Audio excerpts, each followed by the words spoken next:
Necessity is the mother of invention. এখানে আমি দেখেছিলাম যে প্রিমেচুর হার্ট ডিজিজের একটা বড় কারণ হচ্ছে অ্যানিমিয়া। এটা নয় যে এটা 5-10 বছরের প্রবলেম, লাস্ট 50-60 বছর ধরে এই প্রবলেমটা আছে এবং আমার মনে হয় নেক্সট 20-25 বছর ধরেও আমরা এটাকে ফাইট করে যাবো। যখন আপনি ডিভাইসটা তৈরি করার কথা ভাবছেন তখন কি আপনি ভেবেছিলেন যে এটা আপনি একসময় মার্কেটে নিয়ে আসবেন? আমি যখন প্রোডাক্টটা প্ল্যান করছিলাম তখন আমার মাথায় এটা ছিল যে এমন একটা ডিভাইস তৈরি করব যেটাতে লোকে অনায়াসে গেলেই টেস্ট করার জন্য এগিয়ে আসে। প্ল্যান ছিল নন ইনভেসিভ এবং তার সাথে একটা ডেটা ড্রিভেন প্ল্যাটফর্ম। প্রত্যেকটা মানুষের একটা ইউনিক প্যাটার্ন আমরা আইডেন্টিফাই করি এবং সেখান থেকে আমরা ডিটেক্ট করি যে ওই মানুষটির হিমোগ্লোবিন কত আছে। এবং এই পুরো প্রসেসটা কমপ্লিট হয় 1 মিনিটের মধ্যে। সিম্পলি আঙুল রাখলো, 40-50 সেকেন্ডসের মধ্যে মোবাইল স্ক্রিনের রেজাল্টটা চলে আসে। $5 ট্রিলিয়ন কথা বলছি। অন্যদিকে আমরা একটা কান্ট্রি যেখানে ম্যালনিউট্রিশন ইজ ভেরি হাই। যেহেতু হিমোগ্লোবিনের অভাবে মানুষ চট করে মরে যায় না, তাই মানুষ এটাকে নিয়ে খুব একটা সিরিয়াস নয়। আমাদের কোম্পানির বেড়ে ওঠার পেছনে সবচেয়ে যার বড় অবদান আছে সে হচ্ছে start up India. Start up ecosystem, সরকারি যে ব্যবস্থা, অনেকেরই তো মাথার মধ্যে ধারণা আছে যে সরকারের সঙ্গে কাজ করা খুব ডিফিকাল্ট। আমরা যখন দেখি যে আমরা যদি প্রথম গভর্নমেন্টকে ক্র্যাক করতে পারি তাহলে ধীরে ধীরে আমরা ইকোসিস্টেমটাতে চলে আসতে পারি। আপনার যদি আজ বাদে কাল ডিভাইসটায় দেখা যায় যে কিছু ঘাটতি রয়েছে, then you have to make a new device. মানে শুধু এটা চ্যালেঞ্জ নেই, এটা একটা ম্যানুফ্যাকচারিং কোম্পানি চালাতে গেলে আপনার প্রচণ্ড ক্যাশ থাকতে হবে। মানে you must be a cash rich company. ভুবনেশ্বরে অ্যাজ অন ডেট আমাদের টোটাল ইনভেস্টমেন্ট প্রায় 50 কোটির মতো।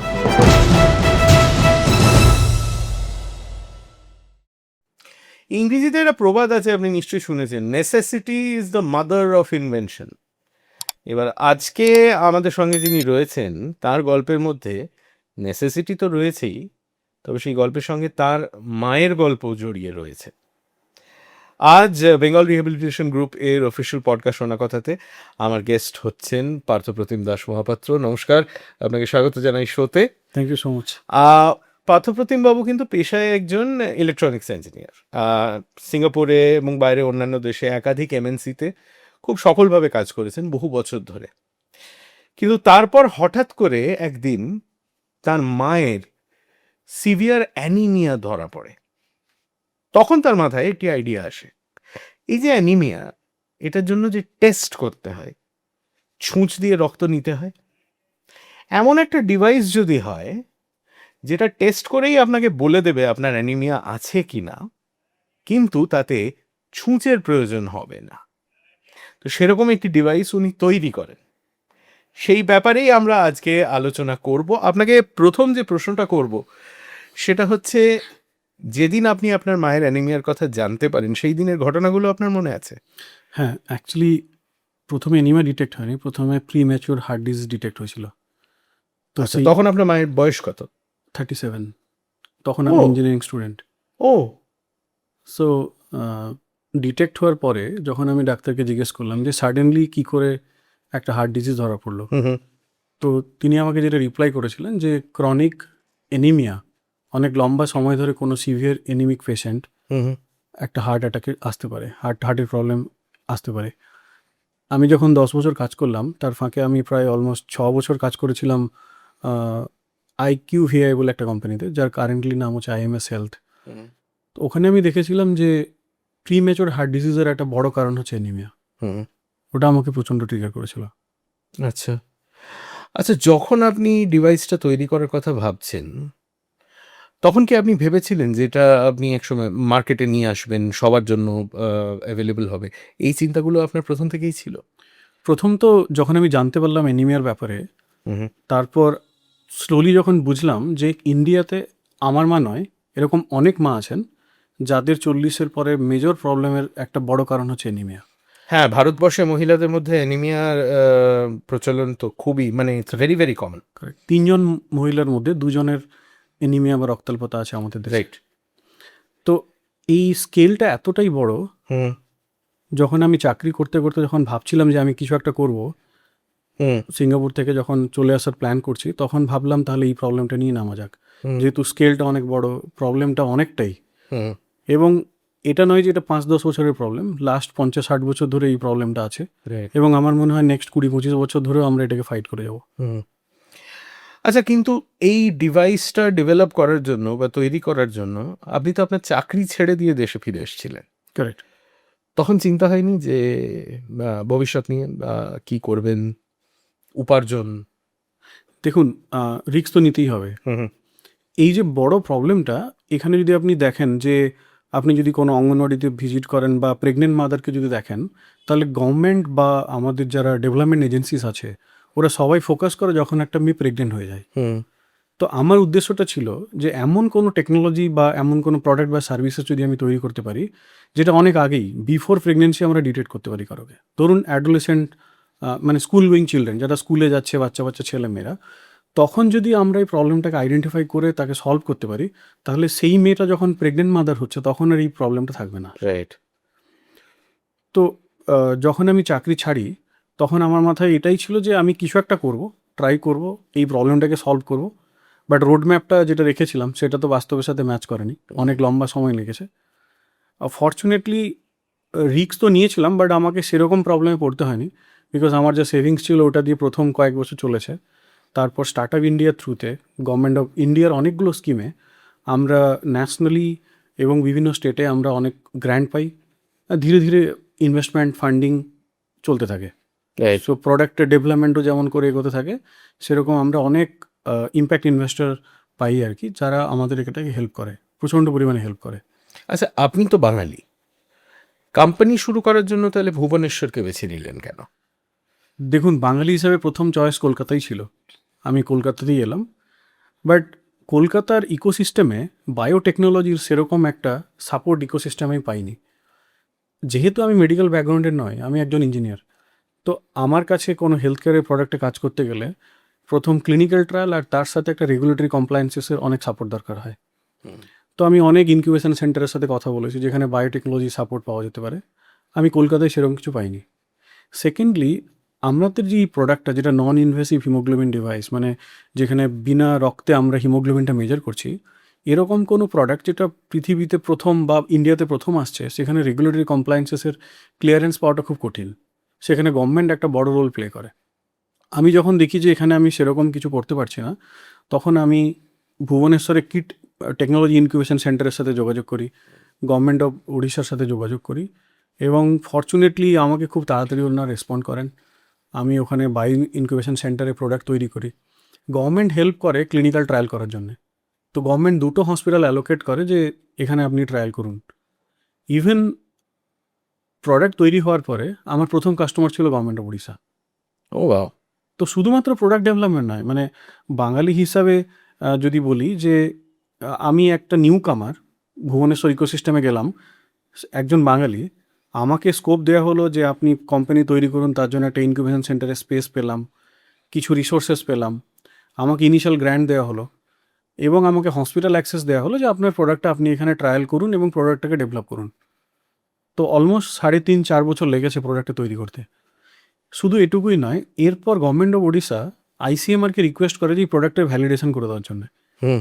এবং গভর্নমেন্ট অফ ওড়িশার এই রিকোয়েস্টে আইসিএমআর আরএমআরসি ভুবনেশ্বর যে সেন্টারটি আছে, ওরা আমাদের প্রোডাক্টটা ট্রায়ালও করে এবং গভর্নমেন্টকে সাবমিট করে যে এই প্রোডাক্টটা পাবলিক হেলথে খুব ভালো কাজ করতে পারে বলে। আচ্ছা, এবার আপনার ডিভাইসটার প্রসঙ্গে আসি। এটা কাজ করে কিভাবে? কারণ যে টেস্টটা করতে সাধারণত রক্তের প্রয়োজন হয়, আপনি তো সেখানে একটা ছুঁচি ব্যবহার করছেন না। তো স্কিন পাংচার না করে, ব্লাড স্যাম্পল না নিয়ে আপনার ডিভাইসটা কাজ করছে কিভাবে? আমি তার আগে থেকে একটু বলি, আমরা যখন মার্কেট রিসার্চ করি যে হিমোগ্লোবিন কীভাবে টেস্ট হয়, তখন আমরা প্রিডমিনেন্টলি 2-3টে পাই প্রোডাক্ট, যেখানে একটা সিবিসি টেস্ট হয়, যেখানে আপনার ভেনাস ব্লাডটা নেওয়া হয় এই জায়গা থেকে। দেন ফিঙ্গার প্রিক অনেক Prick, ডিভাইস আছে, একটা সিঙ্গেল ড্রপ নিয়ে ওটাকে মেজার করে। এই মেজারমেন্টের প্রসেসটা খুব একটা স্ট্যান্ডার্ড নয়। বিভিন্ন ডিভাইসে সেম ব্লাড স্যাম্পল যদি আপনি টেস্ট করেন তাহলে ডিফারেন্ট রেজাল্ট দেয়। আচ্ছা।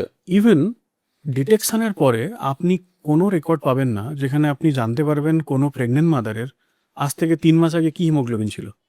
আচ্ছা। সো টেস্ট এবং তার সাথে সাথে যে ডেটাটাকে স্টোর করার একটা ব্যবস্থা, আমার মনে হয় এটা একটা বড় গ্যাপ।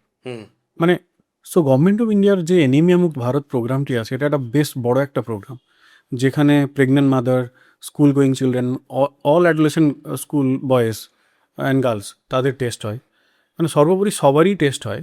কিন্তু আপনি যদি দেখতে চান যে কোনো একটা স্পেসিফিক জিওগ্রাফির কোথায় হিমোগ্লোবিনের প্রিভেলেন্স অনেক হাই, কোন এজ গ্রুপে এটা অনেক বেশি, তার কোনো ডেটা আমাদের কাছে নেই।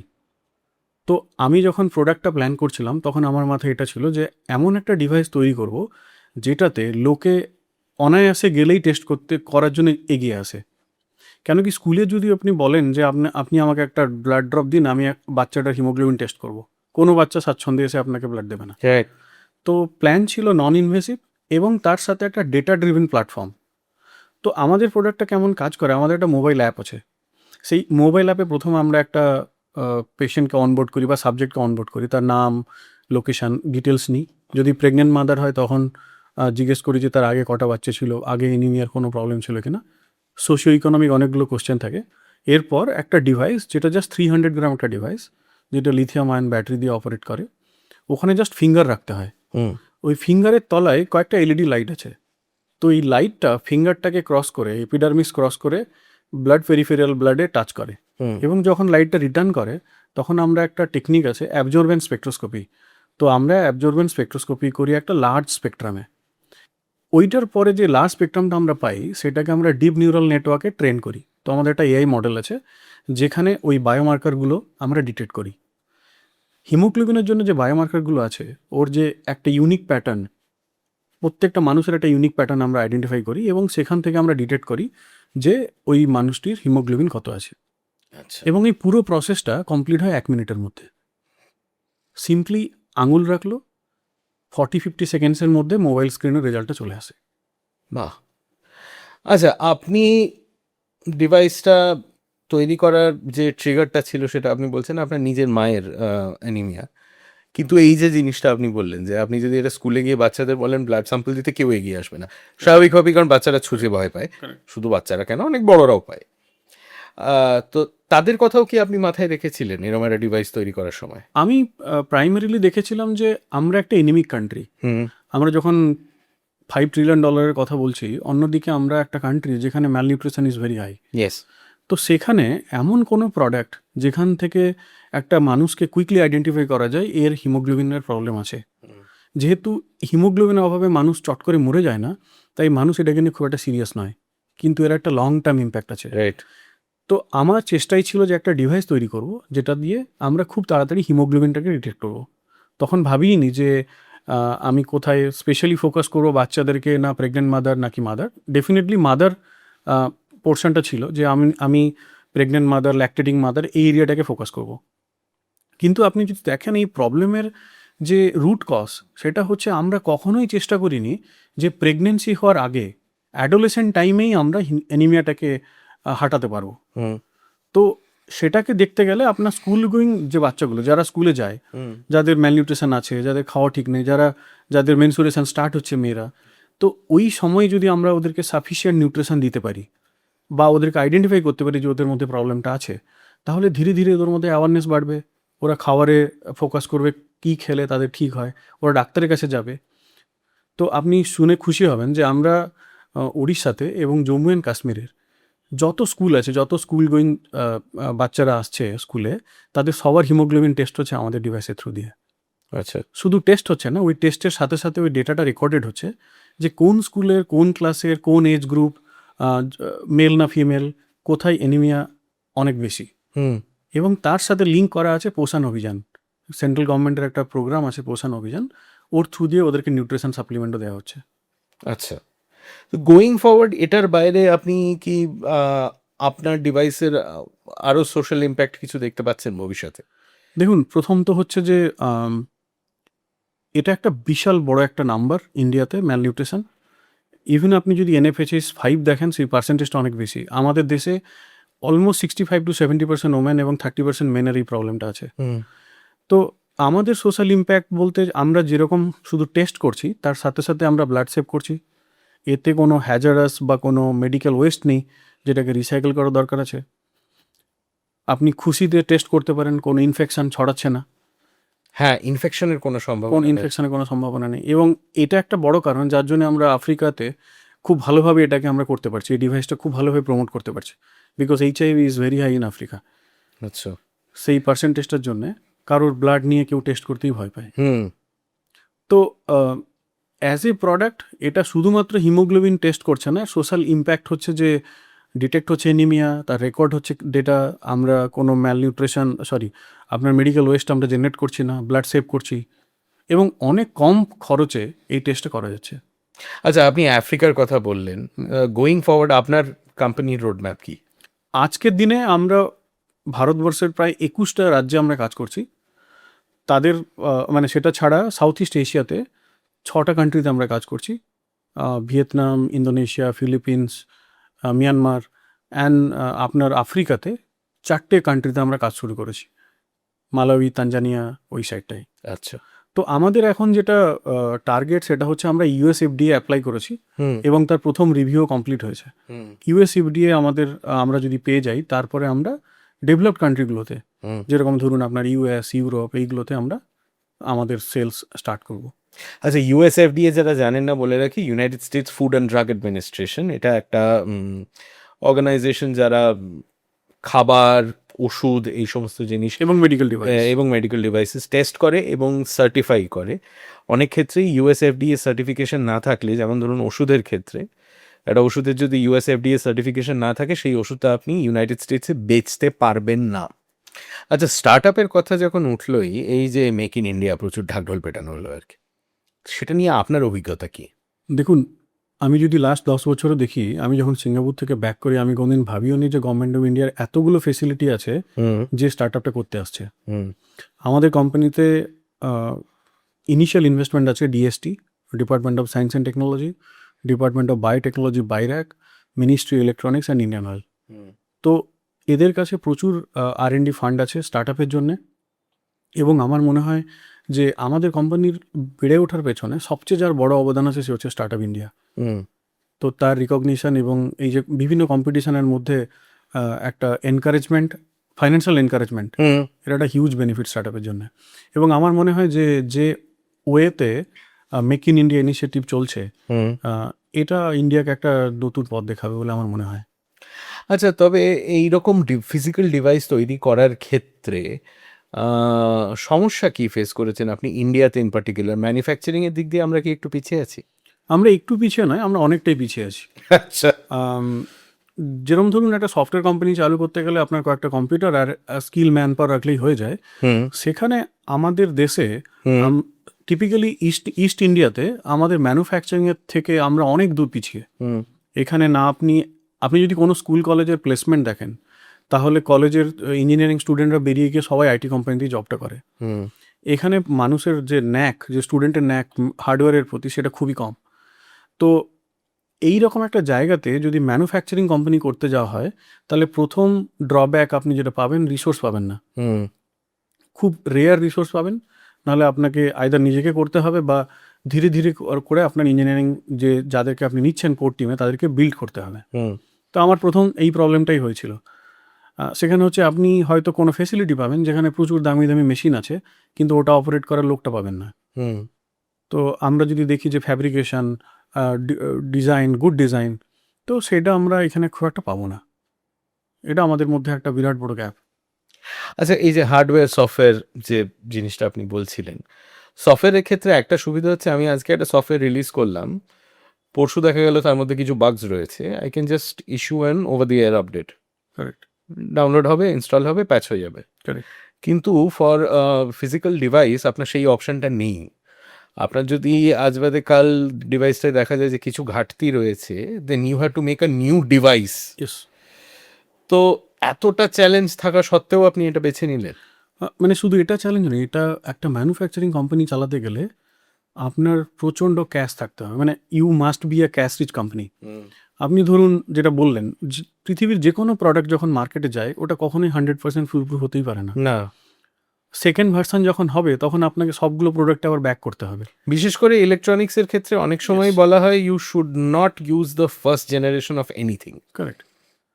তো আমরা অনেক বেশি ফরচুনেট যে কোম্পানির সঠিক সময়ে, যখন ধরুন কোনো ম্যানুফ্যাকচারিং আমরা যাচ্ছি, লার্জ স্কেলে যাচ্ছি, ওই সময়গুলোতে আমাদের ফান্ড রেজটা ঠিকঠাক টাইমে হয়েছে, এবং আমরা খুব ভালো স্ট্র্যাটেজিক ইনভেস্টর পেয়েছি, ভালো ভেঞ্চার ক্যাপিটাল ফার্ম পেয়েছি, যারা আমাদের ঠিক টাইমে আমাদের যতটা রাখার দরকার ছিল আমরা সেটা পেয়ে গেছি। হুম তো সেটা সেই প্রবলেমটা আমি হয়তো খুব একটা বেশি ফেস করিনি, বাট এই সেগমেন্টের এটা একটা বড় চ্যালেঞ্জ যে আপনার প্ল্যান এক্সিকিউশন এতটাই ভালো হতে হবে, এতটাই ফিল্ড টেস্ট হতে হবে লম্বা সময় ধরে, যে আপনার যেন ফেলিওরটা অনেক কম হয়।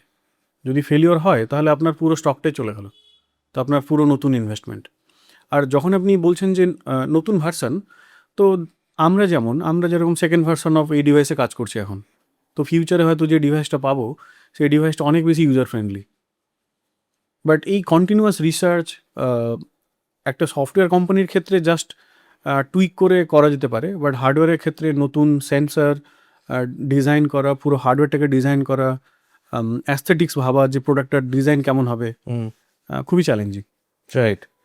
আচ্ছা, আপনার ফিউচার রোডম্যাপের কথা হচ্ছিল, আপনারা এই ডিভাইসটা ছাড়াও অন্য ডিভাইস তৈরি করার প্ল্যান করছেন, Correct. সেটা ব্যাপারে একটু বলুন।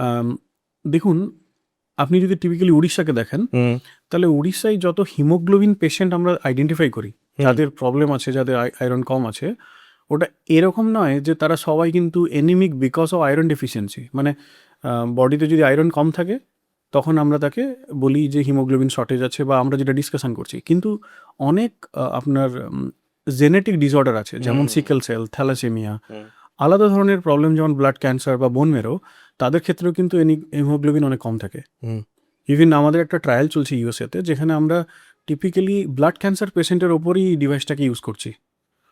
তো আমরা পরবর্তীকালে একটা মাইক্রোনিউট্রিয়েন্ট আইডেন্টিফাই করতে যাচ্ছি, যেটাতে আমরা বলতে পারবো যে কোনো একটা মানুষের যদি হিমোগ্লোবিন ডেফিসিয়েন্ট হয়, মানে কেউ যদি অ্যানিমিক হয়, তাহলে সেটা কি আয়রন ডেফিসিয়েন্সি নাকি অন্য কিছু। তো সেই ট্রান্সফেরিন বলে একটা মলিকুল আছে, আমরা ওইটার উপরে কাজ করছি। ইন ফিউচার আমরা আইডেন্টিফাই করতে পারবো যে কারোর নর্মাল আয়রন ডেফিসিয়েন্সি আছে নাকি অন্য কিছু আছে। যদি অন্য কিছু থাকে তাকে ইমিডিয়েট হেমাটোলজিস্টের সাথে কথা বলা উচিত। এটা ছাড়াও আমরা রিসেন্টলি একটা প্রোডাক্ট লঞ্চ করেছি, ইজি ফাইন্ড বলে, যেখানে আমরা রুটিন ইউরিন টেস্ট করছি। একটা ছোট্ট ডিভাইস, জাস্ট 200 গ্রাম ডিভাইস, যে কোয়ান্টিফাই করছে ইউরিনের 15টা ডিফারেন্ট প্যারামিটার জাস্ট 15 থেকে 20 টাকায়। হুম এছাড়া আমরা দীর্ঘদিন ধরে যেটা কাজ করছি নন ইনভেসিভ কোম্পানি হিসাবে, ইউরিন স্যাম্পল থেকে স্মেল ডিটেক্ট করে ইউরিনাল ব্লাডার ক্যান্সার, যেটা আপনি শুনে খুশি হবেন যে এনআরএসে এর ট্রায়ালটা চলছে, আচ্ছা এনআরএস মেডিকেল কলেজে। ওকে। আচ্ছা, এই যে স্টার্ট আপ ইকোসিস্টেম, সরকারি যে ব্যবস্থা, অনেকেরই তো মাথার মধ্যে ধারণা আছে যে সরকারের সঙ্গে কাজ করা খুব difficult, lot of red tape, slow, ইত্যাদি ইত্যাদি, অনেকে তো একেবারে এড়িয়েই যেতে চায়। আপনার অভিজ্ঞতা কি? নর্মালি প্রত্যেকটা কোম্পানি যখন আসে, আমাদের মতন কোম্পানি, তো সবাই জানে যে গভর্নমেন্টে একটা বিশাল বড় কমপ্লেক্স ব্যাপার, রেড টেপিজম আছে। তো আমরাও সিমিলার ওয়েতে প্রাইভেটকে প্রথম ফোকাস করেছিলাম। আমরাও আপনার private blood bank, doctors chamber, hospital, এগুলোতে প্রথম পিচ করি। বাট তাতে আমরা যেটা পাই সেটা হচ্ছে যে নতুন টেকনোলজির অ্যাডাপ্টেশনটা তাদের পক্ষে খুব একটা মেনে নেওয়া সম্ভব হয়নি। কারণ আপনি জানেন যে যখন আমরা বলবো যে এটা মেক ইন ইন্ডিয়া প্রোডাক্ট, তখন বড় হসপিটাল বা বড় ডক্টরের প্রথম মাথায় আসবে এটা ইউএসএফডিএ নয়, ভারতে তৈরি হয়েছে, কত ভালো হবে খারাপ হবে, তো এই জিনিসগুলো চলতে থাকে। এবং আমরা যেটা বড় একটা এরিয়া আইডেন্টিফাই করি যে 10% মানুষ আমাদের দেশে শুধুমাত্র হসপিটালে যান তাদের রোগটা আইডেন্টিফাই করার জন্য। মানে কেউ অসুস্থ হলে তখনই সে হসপিটালে যায়। তো এর বাইরে একটা বড় দুনিয়া আছে যেখানে অনেকে বসে আছে, বাট তারা জানে না তাদের এই প্রবলেমটা আছে। তারপর আমরা কারণ তার ফিজিক্যালি কোনো সিমটমস নেই। কারেক্ট। তারপরে আমরা গভর্নমেন্টের বিভিন্ন প্রোগ্রাম দেখার পরে দেখি যে ভারত সরকারের একটা বেশ বড় ফ্ল্যাগশিপ প্রোগ্রাম আছে, তার নাম এনিমিয়া মুক্ত ভারত। তো ওইটাকে ট্যাপ করার জন্য আমরা বিভিন্ন গভর্নমেন্টের সাথে কথা বলি। বেসিক্যালি এনিমিয়া একটা ম্যালনিউট্রিশন, আপনি বুঝতেই পারছেন যে যারা খায় না ঠিক করে তাদের প্রবলেম বলে এটা মানুষের ধারণা। তো এটা গভর্নমেন্টই করে, প্রাইভেটে এর অ্যাডাপশন খুব একটা বেশি নয়। বাট একটা বড় মার্কেট প্রাইভেটেও আছে, যেরকম গাইনোকোলজিস্ট ডক্টর বা পেডিয়াট্রিশিয়ান, তাদের কাছে হিমোগ্লোবিন একটা ইম্পর্টেন্ট ফ্যাক্টর। তো আমরা যখন দেখি যে আমরা যদি প্রথম গভর্নমেন্টকে ক্র্যাক করতে পারি, তাহলে ধীরে ধীরে আমরা ইকোসিস্টেমটাতে চলে আসতে পারবো।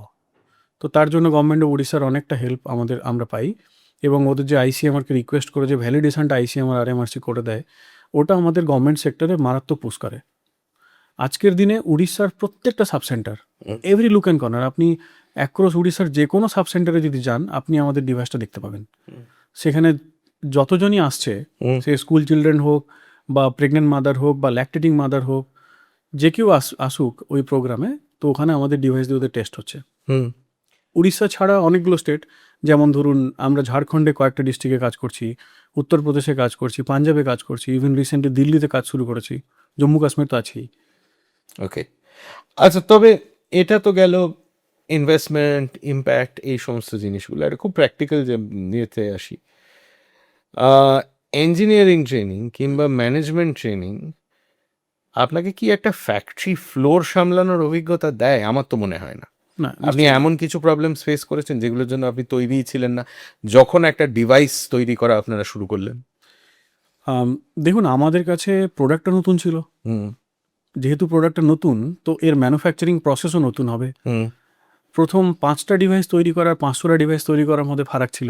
হুম যে আপনি যখন 5টা ডিভাইস তৈরি করেছেন তখন খুব ভালোভাবে তৈরি করতে পারবেন। যখন 500টা ডিভাইস তৈরি করবেন কি 5000 তৈরি করবেন, তখন তার কমপ্লিট একটা ম্যানুফ্যাকচারিং এসওপি প্রসেস, কি করে ক্যালিব্রেশন করবেন, এগুলো আমাদের কাছে পুরো নতুন ছিল। হ্যাঁ, মানে manufacturing at scale and manufacturing small few devices is entirely different. তো আমরা যেটা বিলিভ করি যে আপনি ফেল করুন খুব তাড়াতাড়ি, খুব তাড়াতাড়ি ফেল করে পরের অ্যাকশনটা নিতে শুরু করুন। হুম তো আমরা সিমিলার ওয়েতে আমরা প্রচুর ফেল করেছি, ফেল করতে করতে আমরা শিখেছি। তো আমাদের টিমের এন্থু এটাই যে আমরা কুইক ফেল করতে চাই, তারপরে পরের স্টেপটা তাড়াতাড়ি শুরু করতে চাই। অঙ্ক পরীক্ষার ব্যাপারে কেউ এই কথাটা আমার বাবাকে বললে আমার খুব কাজে দিত ছোটবেলায়। যাই হোক, ওয়েস্ট বেঙ্গল নিয়ে কি ভবিষ্যতে আপনার কোনো প্ল্যান আছে? ডেফিনেটলি আছে। আপনার বেঙ্গল একটা বিরাট কনজিউমার মার্কেট এবং আমাদের এখানে পপুলেশন অলমোস্ট 10 crore। হুম গভর্নমেন্টের মানে এখানকার হিমোগ্লোবিনের প্রবলেম ইন্ডিয়ার থেকে আলাদা মোটেও নয়, এবং অনেক অনেক বড় প্রবলেম এটা একটা।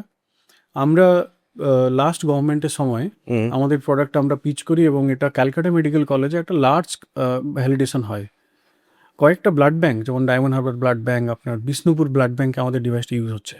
আচ্ছা তো আমরা এখানেও আশা রাখবো যে নতুন গভর্নমেন্টের কাছে আমরা এই ডিভাইসটা শোকেস করবো এবং আমরা আশা করি যে ভবিষ্যতে আমরা একটা ভালো রেজাল্ট করতে পারবো। আচ্ছা, ওকে। আপনার প্রোডাক্ট এই মুহূর্তে সবচেয়ে বেশি কারা ব্যবহার করছে, সরকারি না বেসরকারি সংস্থা? আজকের ডেটে অলমোস্ট 63-65% আমার কাস্টমার গভর্নমেন্ট হুম এবং development agencies. So development agencies means UNICEF, Gates Foundation, এরা। আহ, তাছাড়া অলমোস্ট 20% আমার কাস্টমার বেস আজকের ডেটে ব্লাড ব্যাঙ্ক, যেখানে প্রাইভেট এবং গভর্নমেন্ট আছে। হুম তারপর আপনার ফার্মা কোম্পানি আছে, ভারতের প্রায় সমস্ত ফার্মা কোম্পানি যারা হিমোগ্লোবিন মেডিসিন নিয়ে কাজ করে তারা আমাদের ডিভাইস ইউজ করে হুম প্রমোশনাল অ্যাক্টিভিটিস জন্য। হুম তারপরে আমরা কিছু সিএসআর ফান্ডেও কাজ করি, যেমন ধরুন হিন্দুস্তান অ্যারোনটিক্স, নালকো, এপসিলন, এরকম অনেক বড় সিএসআর ফার্ম আছে, মানে যারা সিএসআর স্পেন্ড করেন তাদের সাথে আমরা কাজ করছি। আচ্ছা, ডিভাইস নিয়েই যখন কথা হচ্ছে তখন আর একটা ডিভাইসের কথাও আপনাকে বলে রাখি, হিয়ারিং এড। এবার আপনি কানে কম শুনছেন, হিয়ারিং এড ব্যবহার করতে হবে, কিন্তু এইটা বললে আবার অনেকে ভাবেন যে এত তাড়াতাড়ি হিয়ারিং এড কেন? তো আর একটা অপশন আপনার কাছে আছে যদি আপনি এক্ষুনি হিয়ারিং এডে কমিট না করতে চান, সেটা হচ্ছে বেঙ্গল রিহ্যাবিলিটেশন গ্রুপ এর হিয়ারিং আপ অ্যাপ। এটা আপনার মোবাইল ফোনেরই ইনস্টল করা একটা অ্যাপ, অ্যান্ড্রয়েড আইফোন দুটোতেই কাজ করে। আর এটার মাধ্যমে কিন্তু আপনার মোবাইল ফোন আর নর্মাল ব্লুটুথ ইয়ারফোনস হয়ে যেতে পারে হিয়ারিং এড এর মতো। হিয়ারিং এড যে কাজটা করে ওরাও সেই কাজটাই করবে, সাউন্ডটাকে অ্যাম্প্লিফাই করবে যাতে আপনি আরও পরিষ্কারভাবে শুনতে পান। এবার এর ব্যাপারে যদি আপনি আরও ডিটেলস চান তাহলে বলে রাখি এই ভিডিওর ডেসক্রিপশনেই কিন্তু বেঙ্গল রিহ্যাবিলিটেশন গ্রুপের সমস্ত কন্ট্যাক্ট ইনফরমেশন দেওয়া আছে, কাজে আপনি তাদের সঙ্গে যোগাযোগ করে নিতে পারেন। যে ভুবনেশ্বরে এখনো পর্যন্ত আপনি কত টাকা ইনভেস্ট করেছেন? আমাদের দুটো অফিস, ভুবনেশ্বরে আমাদের ম্যানুফ্যাকচারিং অফিস, যেখানে আমরা টোটালি অলমোস্ট 62 আমাদের টোটাল রিসোর্স কাউন্ট আজকের ডেটে। তো ভুবনেশ্বর লার্জ সেট আপ। কলকাতাতে একটা অফিস আছে সেক্টর 5-এর কাছেই। ভুবনেশ্বরে অ্যাজ অন ডেট আমাদের টোটাল ইনভেস্টমেন্ট প্রায় 50 কোটির মতো। ওকে, কিন্তু ধরে নেওয়া যাক এবার যে জায়গাটাকে ভারতবর্ষে আমরা সফটওয়্যার টেকনোলজির সঙ্গে সব থেকে বেশি অ্যাসোসিয়েট করি, ব্যাঙ্গালোর। ঠিক আছে, একজন হাই পেড ইঞ্জিনিয়ার যে ব্যাঙ্গালোরে কাজ করে, আপনাকে তাকে কনভিন্স করতে হবে to shift to Bhubaneswar for your company. সেখানে আপনি তাকে কি বলবেন? ভুবনেশ্বর এমন কি দিতে পারে যেটা ব্যাঙ্গালোর দিতে পারবে না? না, ব্যাপারটা ভুবনেশ্বর বা ব্যাঙ্গালোর নয়। আমার মনে হয় আজকের ডেটে রিসোর্স হায়ারিং বা যারা খুব ভালো মাপের ইঞ্জিনিয়ার, তারা আমার মনে হয় না তারা লোকেশন সেন্ট্রিক। হুম তারা দুটো জিনিস চায়, একটা হচ্ছে কোম্পানির গ্রোথ বা এমন একটা প্রোডাক্ট বা সার্ভিসেস যেখান থেকে তারা একটা ভালো ইম্প্যাক্ট ক্রিয়েট করতে পারে। এরকম অনেক ইঞ্জিনিয়ার থাকেন যারা দেখেন যে কী প্রোডাক্ট আমরা তৈরি করছি। আমাদের কাছে খুব জিনিসটা ইজি হয়ে যায়, বিকজ আমরা যখন বলি যে আমরা ভারতের প্রথম কোম্পানি, পৃথিবীর প্রায় সেকেন্ড বা থার্ড কোম্পানি যারা এরকম প্রোডাক্ট নিয়ে এসেছি যেটা সাস্টেন করছে অনেক লম্বা সময় ধরে, অন্য কোম্পানিরা অনেক এসে চলে গেছে। আম, যখন দেখা যায় ইনোভেটিভ টেকনোলজি, অনেকে কনভিন্স হয়ে যায় এমনিতেই। তারপর স্যালারি বা আদার যে বেনিফিটগুলো, আমরা সেটাতে সবসময় চেষ্টা করি যে মার্কেট স্ট্যান্ডার্ড যে নাম্বারটা সেটাই পিচ করতে। তো তাতে ও যদি ঠিক স্যালারি পায়, ও যদি একটা ভালো এনভায়রনমেন্ট পায় যেখানে ও ইনোভেশন, রিসার্চ, নতুন টেকনোলজি নিয়ে কাজ করতে পারে, তো সেখানে যে কোনো ভালো ইঞ্জিনিয়ারই কনভিন্স হয়ে যেতে পারে। আচ্ছা, আপনি তো এতদিন ধরে এমএনসিতে চাকরি করেছেন, কর্পোরেটসের জন্য চাকরি করেছেন, এখন আপনি একটি স্টার্ট আপের ফাউন্ডার। তো নিজের এমন কিছু অভ্যেস এত বছর ধরে অন্যের জন্য চাকরি করে তৈরি হয়েছিল যেটা আপনাকে বদলাতে হয়েছে? নিশ্চয়ই অনেক কিছু বদলাতে হয়েছে, আবার হুম, অনেক ভালো জিনিস হুম, যেগুলোকে ইমপ্লিমেন্ট করে বিজনেসের গ্রোথটাকে বেশ সায়েন্টিফিক্যালি জায়গা নিয়ে যাওয়া গেছে। হুম। এরকম কাজের ক্ষেত্রে খুব এসওপি থাকে, যে আপনি ধরুন একটা 25-30 জনের সংস্থা। আচ্ছা, যারা জানেন না আরেকবার এটাও আমি বলে দিই, এসওপি মানে হচ্ছে স্ট্যান্ডার্ড অপারেটিং প্রসিজার। আর যে কোনো বড় অর্গানাইজেশনের ক্ষেত্রে কিন্তু অনেকের ক্ষেত্রে অ্যাকচুয়ালি এরকম ডিকশনারির মতো বই রাখা থাকে, যাতে লিটারালি লাইন বাই লাইন লেখা থাকে যে অমুক জিনিসটা হলে আপনি কি করবেন, প্রথমে এটা করবেন, তারপর এটা করবেন, তারপর এটা করবেন, তারপর এটা করবেন। সো এটা লেখা থাকে যাতে এরকম একটা সিচুয়েশনে পড়লে তখন আপনাকে বসে ভাবতে না হয় যে হ্যাঁ এবার কি করব। That is standard operating procedure. Correct. তো যখন কোনো কোম্পানি 10 জন থেকে 20 জন হয় হুম। বা 40 জন হয়, তারপর যখন এটা স্কেল করতে থাকে, সেখানে যদি আমি বেস্ট প্র্যাকটিসেস ফলো না করি, তাহলে কোম্পানিটাকে দাঁড় করানো খুব কঠিন হয়ে যায়। না, অনেক সময় the culture of the company also gets lost. Correct. এরকমও নয় যে আপনি সবই ভালো কালচার রান করে দিলেন, সবাই আপনার কাছে থেকে যাবে, তাও না, না। না, হুম, তো সেইখানে কর্পোরেটের অনেকগুলো স্কিল সেট কাজ করে। আর যেটা কাজ করে না, সেটা হচ্ছে যেখান থেকে বেরিয়ে আসতে হয়। কর্পোরেটের ক্ষেত্রে ধরুন কোনো নতুন ইনিশিয়েটিভ বা প্রোডাক্টে আপনি কাজ করছেন, আপনি অনেক কিছু মাথায় রাখতে হয়, টাইম লাইন, বাজেট। আপনি কুইকলি স্টেপ আউট করে যেতে পারবেন না, আপনাকে একটা প্রসেস ফলো করে পরপর স্টেপ বাই স্টেপ যেতে হবে। সেখানে স্টার্ট আপের ক্ষেত্রে এটা কমপ্লিটলি একটা অ্যাজাইল প্রসেস, যে আপনি করলেন, আপনার মতো করে করলেন। আপনি হয়তো ফেল করবেন, আপনি জানেন, আপনি ফেলও করলেন, বাট সেখান থেকে লার্ন করলেন, আবার নতুনটা শুরু করলেন। তো আমাদেরও যে আর&ডি টিমটা আছে, তাদের কাছে এরকম এত মাপেরই ফ্লেক্সিবিলিটি দেওয়া আছে যে তারা মন খুলে যেন আর&ডিটা করতে পারে। রাইট। আচ্ছা, আপনার কোর টিমের কথা বলুন। এই টিমটাকে আপনি তৈরি করেছিলেন কিভাবে? আমরা 3 জন কো-ফাউন্ডার, আমি, দেন চৈতালি আর সুদীপ। তো চৈতালি ইলেকট্রিক্যাল ইঞ্জিনিয়ার আর সুদীপ হচ্ছে আইটি ইঞ্জিনিয়ার। তো আমরা 3 জন মিলেই শুরু করেছিলাম। তারপর আস্তে আস্তে এই লাস্ট 8 বছরে আমরা যে 63 যে রিসোর্স কাউন্টে পৌঁছেছি, হুম, এখানে কোর আর&ডিতে প্রায় 27 জন আছে। হুম, তাদের ম্যাক্সিমামটাই বসছে কলকাতাতে, হুম। 27 জনের মধ্যে। তো আমাদের ধরুন মেকানিক্যাল ইঞ্জিনিয়ার আছে, ইলেকট্রনিক্স ইঞ্জিনিয়ার আছে, এমবেডেড ইঞ্জিনিয়ার আছে, ডেটা সায়েন্স টিম আছে। তো এদের মধ্যে ম্যাক্সিমাম লোকজনই প্রায় 5-6 বছর ধরে, বেশি সময় ধরে আমাদের সাথে আছে। আচ্ছা। আর এই টিম বিল্ডিং এর থ্রু দিয়ে আপনাকে কি নিজের হায়ারিং স্ট্র্যাটেজিটাও পাল্টাতে হয়েছে? হ্যাঁ, দেখুন, টিপিক্যালি ইস্টার্ন ইন্ডিয়াতে কাজ করতে গেলে আর সাউথ ইন্ডিয়া বা ওয়েস্ট ইন্ডিয়াতে যখন কাজ করা যায়, তখন ইস্ট ইন্ডিয়ার মধ্যে একটা ল্যাথার্জিক ভাব আছে। হুম, তো সেম বাঙালি বা সেম উড়িষ্যার যে ছেলেটি হুম, এখানে কাজ করছে, ও যখন ব্যাঙ্গালোরে যায় ও কিন্তু বেস্ট পারফর্মার প্রবাবলি। বাট যখন সে বাড়িতে কাজ করে কলকাতা বা ভুবনেশ্বরে, তখন কাজের ধরনটা ঠিক আলাদা। তো আমরা প্রাইমারিলি চেষ্টা করি যে কোম্পানির মধ্যে একটা ইনোভেশন রাখা, সবার একটা স্কেল সবসময় তারা দেখতে পায় যে তারা কি করছে, তাদের ফিউচার কি। আমরা মাঝে মাঝে ব্রেনস্টর্মিং করি নতুন আইডিয়ার, এবং আহ, আমরা কয়েকটা স্ট্যান্ডার্ড মেনটেন করি যেখান থেকে কুইকলি আইডেন্টিফাই করতে পারি আমরা হুম, যে এই রিসোর্সটা ঠিক ডেলিভার করতে পারছে না। হুম। তখন তাকে ট্রেনিংয়ের ব্যবস্থা করি, এবং যখন দেখা যায় যে ট্রেনিংয়ের পরেও হচ্ছে না, তখন তার ফিডমেন্টের জন্য আমরা অন্য কোনো ডিপার্টমেন্টে চেষ্টা করি। আচ্ছা, coming to India's health care system. ভারতবর্ষের হেলথ কেয়ার সিস্টেমটাকে দেখলে মনে হয় যেন দুটো আলাদা পৃথিবী। একদিকে রয়েছে প্রাইভেট হেলথ কেয়ার, যেখানে আমরা জানি যে মেডিকেল ট্যুরিজম পর্যন্ত ভারতে হয়। মানে পশ্চিম থেকে অনেকে ভারতবর্ষে আসেন for medical procedures and all of that. অন্যদিকে রয়েছে the government health care system, যেটা which in a lot of cases is overburden, under funded এবং তার হাজারো অন্য সমস্যা রয়েছে।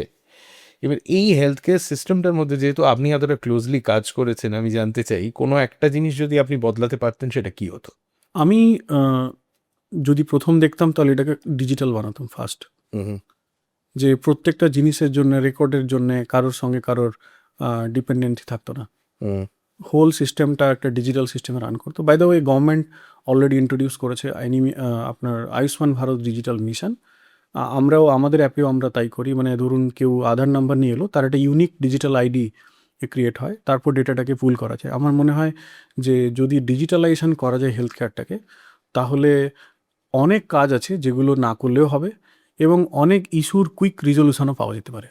আর আমার তো মনে হয় মানে এই যে ডেটা গ্যাদারিং যেটা আপনারা করছেন, ধরুন যদি শুধু অ্যানিমিয়ার কথাটাই আমরা ধরে নিই, তাহলে সেই পুরো ডেটাটাকে একসঙ্গে পুল করলে সরকারের কাছে একটা খুব স্পষ্ট চিত্র চলে আসবে যে কোন কোন পকেটসে সমস্যাগুলো সব থেকে বেশি। কারেক্ট। আমরা আজ অবধি প্রায় ধরুন 1 কোটির কাছাকাছি লোকের হিমোগ্লোবিন টেস্ট করেছি। 1 কোটি? ইয়েস, আজকের ডেটে যদি প্রতি 3 মিনিটে হিমোগ্লোবিন টেস্টের কাউন্ট দেখি, তার মধ্যে প্রায় 30% কন্ট্রিবিউশন আমাদের ডিভাইস থেকে হচ্ছে ইন্ডিয়াতে। ওকে।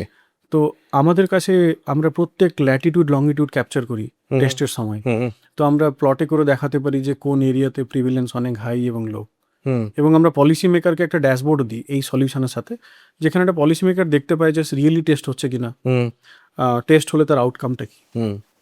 আচ্ছা, আপনি তো বলছেন যে আপনার ডিভাইসের পেছনে একটা এআই মডেল আছে যেটাকে আপনারা ট্রেন করেছেন। ভবিষ্যতে গিয়ে কি আপনার মনে হচ্ছে এআই মেডিকেল ফিল্ডকে রেভলিউশনাইজ করে দেবে? আমার মনে হয় এআই মেডিকেল ফিল্ডে অলরেডি রিভলিউশনাইজ করে ফেলেছে। হুম আমার মনে হয় ইন ফিউচার রেডিওলজি পুরো পার্টটা এআই হয়তো টেক কেয়ার করে নেবে, হুম। এবং অনেক ছোট ছোট জিনিস আছে যেগুলো অটোমেশনের থ্রু দিয়ে ফিউচারে অনেক কুইকলি এবং অনেক ফাস্টার হতে কাজ করা যেতে পারে। আজ থেকে 10 বছর পরে যদি কেউ একটা রুটিন হেলথ চেক আপের জন্য যায়, আপনার কি মনে হয় কিছু প্রসিডিওর বা কিছু জিনিস আছে যেগুলো এখন খুবই নর্মাল, যেগুলো 10 বছর পরে হয়তো থাকবেই না? একদম একমত। এবং তা নয়, মানে ধরুন এরকমও হতে পারে যে লোকটা কি করবে বা কি করছে সেটা অনেক আগে থেকে প্রেডিক্ট করা যেতে পারে। হুম আমরা কয়েকটা ইন্স্যুরেন্সের সাথে কাজ করছি, যেখানে ওরা শিডিউল স্ক্রিনিং প্রোগ্রাম রান করে হুম অলরেডি পেশেন্টকে অ্যালার্ট করছে যে আপনার এই প্রবলেমটা আসার চান্স অনেক হাই। এক্সাম্পল আমি আপনাকে দিচ্ছি, আমাদের যে ইউরিনের ডিভাইসটা আছে ওখানে আমরা মাইক্রো অ্যালবুমিনও ডিটেক্ট করি। ওই মাইক্রো অ্যালবুমিনের পরিমাণ যদি হাই হয়, তাহলে কুইকলি আইডেন্টিফাই করা যায় যে এই লোকটার কিডনি প্রবলেম হতে পারে। হুম। তো অনেক আর্লি অ্যালার্ট মানুষের কাছে পৌঁছে যাবে, তো সে টেক কেয়ার করতে শুরু করবে। অনেক prevention is better than cure. Yes, hmm hmm. এর একটা বড় ট্রেন্ড দেখা যাচ্ছে গোটা দুনিয়াতেই, এবং ভারত তার বাইরেও নয়। আচ্ছা, আপনাকে একটা ব্যক্তিগত প্রশ্ন করি। ইন ইয়োর আর্লি 20s এমন কোনো বিষয় ছিল যেটা নিয়ে আপনি খুব নিশ্চিত ছিলেন বা খুব নিশ্চিন্ত ছিলেন, কিন্তু এখন এখানে এসে based on your experiences over the years আপনাকে সেই বিষয়টা নিয়ে একেবারে অন্যভাবে ভাবতে হয়েছে বা আপনার দৃষ্টিভঙ্গি পাল্টাতে হয়েছে? আমার মনে হয় দেখুন, আর্লি 20s যে ফেজ আর তার পরের ফেজটা পুরোপুরি আলাদা। যখন কোনো স্টার্ট আপ শুরু করে তার একটা থট থাকে, বাট রিয়ালিটি অলওয়েজ ডিফারেন্ট। আমার মনে হয় আমি অলওয়েজ ভাবতাম যে আমি টেকনোলজি নিয়ে কাজ করি, তো আমি টেকনোলজি নিয়ে করলে হয়তো পৃথিবীর বেস্ট কাজগুলো করতে পারবো। এখন মনে হয় না শুধু তাই করলে হবে না, আমাকে ফাইন্যান্স দেখতে হবে, স্ট্র্যাটেজি দেখতে হবে। তো ওই গুণগুলো যদি না থাকে, তো সেগুলো তাড়াতাড়ি করে জানতে হবে, পড়তে হবে, বুঝতে হবে। আচ্ছা, এবার আমাদের র্যাপিড ফায়ার রাউন্ড, Okay. ঠিক আছে? Short question, short answers. Engineer না অন্টারপ্রেনিউর, এই দুটোর মধ্যে একটা চুজ করতে হলে আপনি কোনটা? এন্টারপ্রেনার। ওকে। এমন একটা গ্যাজেট যেটা ছাড়া আপনার দিনটা শুরু হয় না? Definitely mobile. ফোন, হ্যাঁ, এটা সবার ক্ষেত্রেই তাই। একটা পিচ লাইন যেটা বলতে বলতে আপনি নিজেই ক্লান্ত হয়ে গেছেন? Don't think, just execute. উফ, আচ্ছা, জাস্ট ডু ইট আর কি। হুম। আচ্ছা, লেট নাইট ওয়ার্ক সঙ্গে চা, কফি নাকি কোনোটাই না? আচ্ছা, আচ্ছা। এমন কোনো কম্পিটিটর যাকে আপনি জেনুইনলি রেসপেক্ট করেন? গ্লোবালি দেখতে গেলে মেট্রনিক, জনসন অ্যান্ড জনসন, আর ইন্ডিয়ান কোম্পানি দেখতে গেলে মেরিল ডায়াগনস্টিক্স। আচ্ছা, আপনার টিম একটা শব্দে আপনাকে কিভাবে ডিসক্রাইব করবে? লড়ে যাও। ওকে। এমন একটা ফেলিয়ার যেটার জন্য আপনি আজ খুব কৃতজ্ঞ যে ভাগ্যিস আমি ফেল করেছিলাম? আর ডিভাইসের মধ্যে এরকম দেখেছি যে ধরুন মনে হয়েছে সাডেনলি একটা বিরাট ভালো রেজাল্ট চলে এলো, বাট সেটা পরে ফেল হলো এবং সেটা অনেক আগে আইডেন্টিফাই হয়ে গেছিলো। হয়তো সেই এক্সাইটমেন্ট নিয়ে মার্কেটে গেলে একটা মুখ তুবড়ে পড়তাম। ভাগ্যিস। ভাগ্যিস। স্টার্ট আপ ওয়ার্ল্ডে সবচেয়ে ওভার রেটেড অ্যাডভাইস? মানে ফান্ডিং যতটা দরকার ততটা তোলা উচিত, তার বেশি একদম তোলা উচিত না। নতুন জয়েন করা প্রত্যেক এমপ্লয়িকে কোন বইটা আপনি রেকমেন্ড করবেন? আমি তো বলবো ফান্ডামেন্টাল পড়াশোনা করতে। যদি কেউ কম্পিউটার সায়েন্সের হয় সে যেন তার সিলেবাসের প্রথম চ্যাপ্টারগুলো প্রথম পড়তে শুরু করে। আজকালকার দিনে ফান্ডামেন্টালের বিশাল বড় গ্যাপ। এমন একটা স্কিল যেটা যদি আরো আগে শিখতেন তাহলে আজ অনেক সুবিধা হতো। ফাইন্যান্স। ইঞ্জিনিয়ার হিসেবে রোজকার জীবনের এমন কোনো টেকনোলজি আছে যেটা সবাই ব্যবহার করে কিন্তু আপনার ভীষণ ইরিটেটিং লাগে? এআই। যদি আরেকটা জীবন পেতেন আর মেডিকেল ফিল্ডে কাজ করা যেত না, তাহলে কোন প্রবলেম সলভ করতে চাইতেন? আমি সিমিলার ইঞ্জিনিয়ারিং স্কিল সেট নিয়ে আমি লাইভলিহুড জেনারেশনে কাজ করতাম। যেরকম ধরুন আমার বাড়ি মেদিনীপুর এগরাতে। তো আমি দেখেছি দীঘাতে একটা বড় মাছের ব্যবসা আছে, সেখানে প্রচুর লোকের সংসার চলে তার উপরে। তো এই যে সেগমেন্টগুলো যেখানে আরও আনঅর্গানাইজডভাবে মানুষ প্রচুর কাজ করে, সেইখানে কিছু ট্রান্সফরমেশন করতাম যেখানে লাইভলিহুড প্রচুর জেনারেট করা যেত। কে আমাদের সঙ্গে ছিলেন পার্থপ্রতিম দাস মহাপাত্র, আর তার অর্গানাইজেশন এমন একটি ডিভাইস তৈরি করছে যেটা উনি বলছিলেন নন ইনভেসিভ, মানে ছুঁচ না ফুটিয়ে রক্ত না নিয়ে আপনার অ্যানিমিয়া আছে কিনা সেটা ডিটেক্ট করতে পারবে। রেভলিউশনারি ডিভাইস বলতে হবে না সেটা। পার্থপ্রতিম বাবু, আপনাকে অসংখ্য ধন্যবাদ আমাদের এতটা সময় দেওয়ার জন্য এবং আপনার সমস্ত অভিজ্ঞতা আমাদের সঙ্গে শেয়ার করার জন্য। Thank you. বেঙ্গল রিহ্যাবিলিটেশন গ্রুপের অফিসিয়াল পডকাস্ট শোনা কথায় আমি দীপ সামনের সপ্তাহে ফিরে আসব এরকম আরও একজন অতিথিকে নিয়ে। ততদিন ভালো থাকবেন, সুস্থ থাকবেন আর ভালো গল্পে ডুবে থাকবেন। নমস্কার।